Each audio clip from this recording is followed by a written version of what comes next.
langsung merekam, aku ngerekam. Tapi kan kau kan ini berhenti aja dulu, Eh, mulai ya. iya, dengan Ibu Sartika Buru Sembiring, saya ingin Iya, Pak mewawancarai, Roles. Ibu dosen. Dari mana, Bu? Boleh diperkenalkan dirinya, Bu? Baik, terima kasih Pak Roles atas waktunya. Saya adalah dosen dari Prodi Kriya Seni di Institut Seni Budaya Indonesia Aceh atau ISBI Aceh. Saya sedang saat ini dosen aktif di ISBI Aceh sendiri, Pak Roles.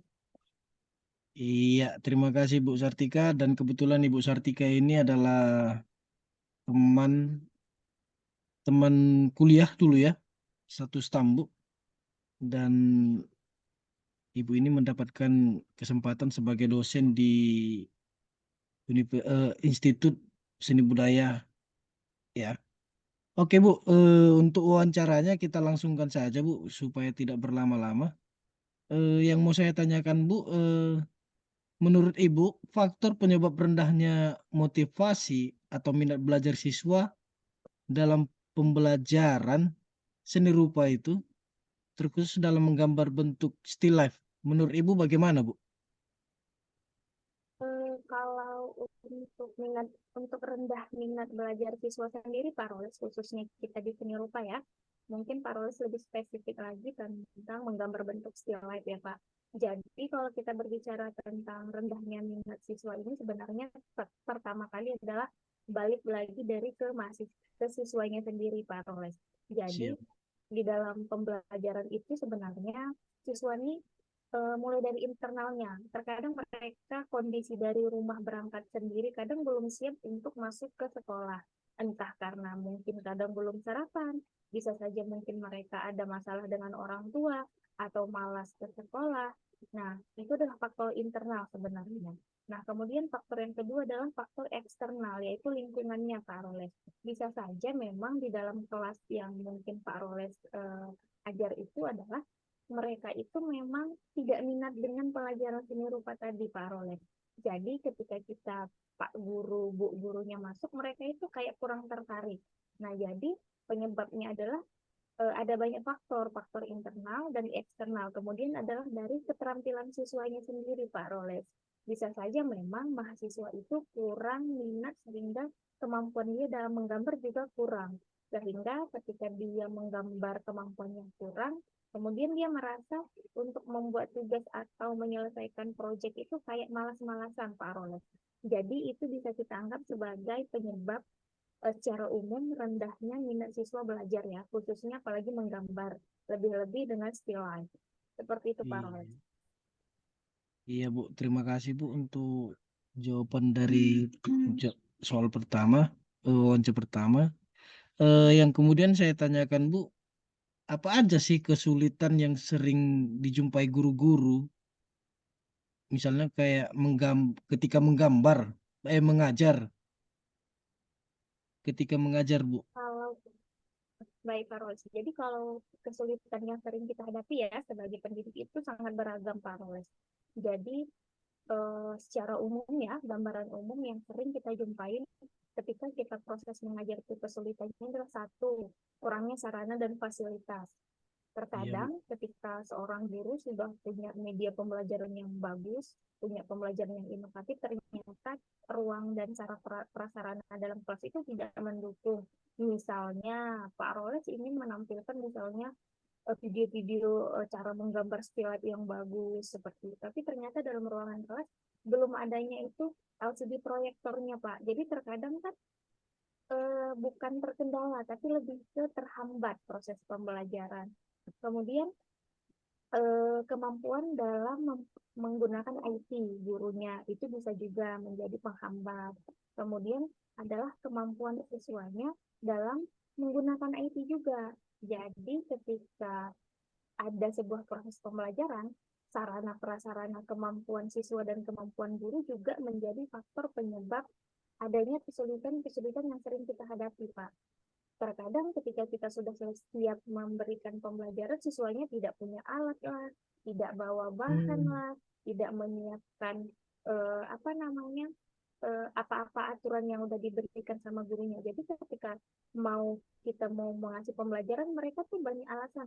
Pak ketinggalan Pak, Pak tidak bisa beli Pak. Jadi beragam sangat alasan yang menyebabkan kita banyak mengalami kesulitan dalam belajar Pak Roy. Begitu Bu ya. Eh, Tadi juga mengenai ATI sudah Ibu jelaskan ya. Apa yang harus dilakukan guru untuk meningkatkan minat belajar siswa, terkhususnya dalam pembelajaran seni rupa lah Bu. Eh, Kalau Menurut kita Ibu. berbicara untuk apa yang harus kita lakukan pendidik, mungkin Pak Roles adalah pertama mengkondisikan kondisi kelasnya sebelum KBM itu berlangsung. Jadi, ketika kita masuk kelas, kita lihat ini dulu kondisi anak-anak. Apakah kemudian mereka ini kondusif untuk kita berikan materi pembelajaran atau belum? Atau minimal kita memberikan apersepsi Pak di awal pembelajaran. Kenapa? Persepsi itu penting karena ketika kita memberikan itu kepada siswa, mahasiswa itu jadi tergambar, ada gambaran jelas nih, oh ternyata materi yang akan diberikan, oh seperti A, oh seperti B. Jadi ketika persepsi itu sudah kita munculkan, sedikit banyak, maka siswa itu akan ada daya ingat atau ada daya intuisi untuk lebih menyambung ke arah materi nanti. Jadi mereka duduk dulu nih, pemahaman mereka tentang materi yang akan diajarkan oleh gurunya. Kemudian setelah persepsi Bapak lakukan, khususnya menggambar ya Pak di seni rupa, Iya kemudian Bu. yang mungkin Bapak lakukan itu adalah melakukan metode ceramah dulu Pak. Metode ceramah ini maksud Hmm, saya adalah memberikan pengantar teorinya sebentar, agar mereka itu jangan langsung main praktik. Bapak masuk, ayo anak-anak kita praktik menggambar still life, misalnya tentang pemandangan ini. Padahal mereka ini belum tahu nih pembelajaran still life itu apa sih, tapi kita langsung iya. praktek, maka itu akan menghambat proses pembelajaran. Setelah persepsi, Bapak memberikan pengantar teori, baru kemudian boleh menggunakan metode ceramah. Nah, setelah ceramah tadi teori, maka boleh menggunakan metode demonstrasi, Pak. Misalnya, Pak Rolis langsung nih buat oret-oretan, coret-coret sketsa tuh di depan anak-anak. Iya, Atau papan mungkin tulis Bu ya. menggunakan media digital. Misalnya, memberikan bentuk video gambar, misalnya bentuk langkah-langkah membuat gelap terang, misalnya membuat kontur warna, dan sebagainya, Pak Rolis. Jadi Iya. tiga hal poin penting itu apersepsi, kemudian pemberian pengantar teori, dan kemudian metode demonstrasi menjadi langkah awal minimal kita lakukan sebagai pendidik, khususnya di menggambar seni rupa Pak Rolex. Itu pendapat saya Pak. Iya. Terima kasih Bu pendapatnya. Jadi eh, seperti saya guru kan menjadi lebih tahu lah apa yang bisa meningkatkan minat belajar siswa. Terkadang pun saya tidak melakukan seperti yang Ibu bilang, langsung langsung prosesnya proses praktek seperti itu. Tidak ada proses memberikan materi atau teori dulu kepada mereka, langsung prosesnya langsung praktek. Mungkin itulah eh, jadi kurang minat siswa belajar Bu ya, seperti itu ya Bu ya. Ya, itu perlu Oke Bu. dilakukan untuk anak-anak. Eh, Kalau boleh Bu, berikanlah saran Bu, apa yang bisa saya lakukan untuk memulai pembelajaran agar menarik dan tidak membosankan. Mungkin Pak Roles, kalau kita berbicara tentang langkah-langkah yang harus Bapak lakukan ketika memulai proses pembelajaran setelah yang tadi ya Pak, yang 3 poin saya ajarkan, Ya mungkin Bu. Pak Roles bisa menyelinip pembelajaran itu dengan bermain game bentuk kuis. Atau bisa saja Pak Roles menggunakan media pembelajaran berupa audiovisual, artinya video-video pendek, video-video yang memang mampu membuat merasa penasaran anak-anak itu muncul. Oh ternyata gampang nih, ternyata sekeren itu ya menggambar still life. Ternyata yang sederhana yang saya pikirkan rumit, oh ternyata ada nih metodenya yang harus dilakukan. Nah, seperti itu Pak Roles. Tapi kalau untuk menggambar bentuk di still life, mungkin Pak Roles pernah mendengar metode grid, Pak, atau teknik grid. Nah, jadi teknik Eh, itu salah satu yang bisa mempermudah anak-anak tuh dalam menggambar. Kalau teknik grid ini dia kayak membuat kolom-kolom bentuk horizontal dan vertikal, Pak. Atau mungkin Iya, kalau Bu. Pak Roles ingat ketika kita dulu menggambar bentuk, kita dibilang dosen tuh apa lebih simpelnya itu main skala atau main jarak Main peta, skala, iya. main skala Pak. Nah, jadi ketika itu teknik grid itu dilakukan, mungkin anak-anak lebih mudah mereka membuat gambar still life karena ukurannya pas, pasti hasilnya akan bagus Pak. Dibandingkan anak-anak langsung main oret-oret sketsa segala macam, hasilnya pasti belum tentu jadi atau bagus. Iya, Bu. Eh, Terkadang, Bu, memang apa juga, Bu, ya? Bukan menyangkal seperti apa, Bu. Terkadang juga kita memberikan saran seperti itu juga kepada siswa agar menggunakan teknik skala. Tapi kemungkinan yang kurangnya antara lain adalah kurang penyampaian yang bagus kepada siswa. Seperti itu, Bu. Terus karena kita tidak memberikan materi atau teori tadi kepada mereka, terus kita tidak memberikan seperti Ibu bilang tadi semacam video-video pendek untuk cara pengerjaannya, kemungkinan mereka tidak tahu bagaimana cara pembuatan gambar dengan menggunakan skala. Mungkin seperti itu ya, Bu ya. Yang yang kurang dari saya ini gitu. Terus di dalam pembelajaran, Bu, pembelajaran yang menggambar bentuk inilah, Bu. Metode dan model pembelajaran apa yang cocok yang bisa saya lakukan di pembelajaran seperti ini, Bu?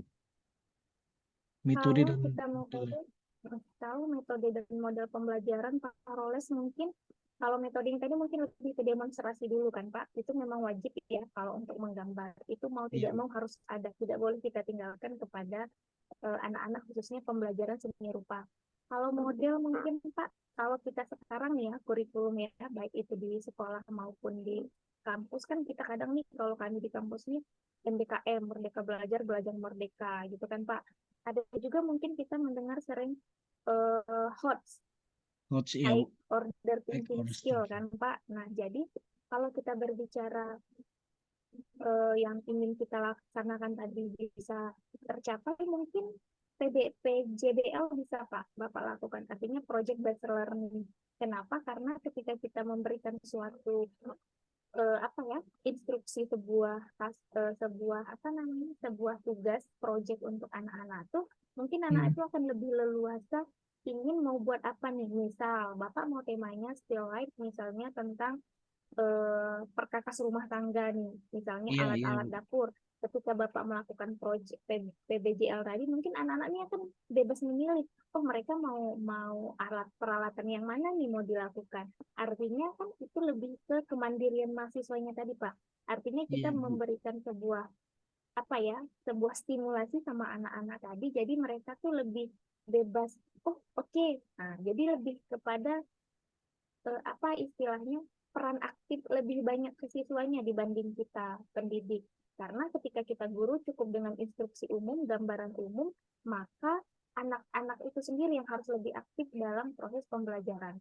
Menurut saya model pembelajaran based learning cocok Pak untuk kita di dunia seni rupa. Iya, Bu ya. Pembelajarannya seperti itu, Bu. Iya, Bu. Satu lagi, Bu, yang terakhir ini, Bu. Menurut pendapat Ibu, apakah penyebab terjadinya guru belum optimal menggunakan IT atau gadget menurut Ibu? Selain yang Ibu Kalau Ibu sampaikan tadi ya. ya, jadi kan Pak Roles, kalau kita berbicara tentang kenapa para guru sekarang kurang optimal dalam media pembelajaran atau IT, ada beberapa faktor Pak. Yang pertama, kita harus membedakan dulu dari segi usia Pak, dari pendidik-pendidik kita di Indonesia ya, karena Iya, fakta Bu. di lapangan, lebihnya khusus guru seni rupa itu adalah ada dua jenis. Satu, guru yang memang sudah masuk usia renta atau pensiun Pak, yang dimana mereka sebenarnya sudah ibaratnya gaptek, gagap teknologi. Jangankan untuk belajar media pembelajaran, Pak, untuk buat konten kreator kah, atau mau menggunakan YouTube kah, menggunakan media Canva segala macam. Untuk memegang laptop saja mungkin mereka belum paham. Lalu bagaimana mungkin mereka menggunakan IT lebih lanjut. Nah, tapi Iya. kalau kita berbicara tentang guru pendidik seusia kita, mungkin kita bisa lebih memanfaatkan teknologi tadi. Tapi kalau misalnya dari segi usia tadi itu faktor juga pendukung, kenapa belum optimal? Karena itu tadi, Pak, ada ada dosen, ada guru-guru, maaf ya, ada guru-guru yang memang seperti kita nih, udah menguasai gadget, Iya, Bu. tapi kurangnya diberikan pelatihan oleh instansi kita kerja, itu juga bisa berpengaruh, Pak. Kenapa?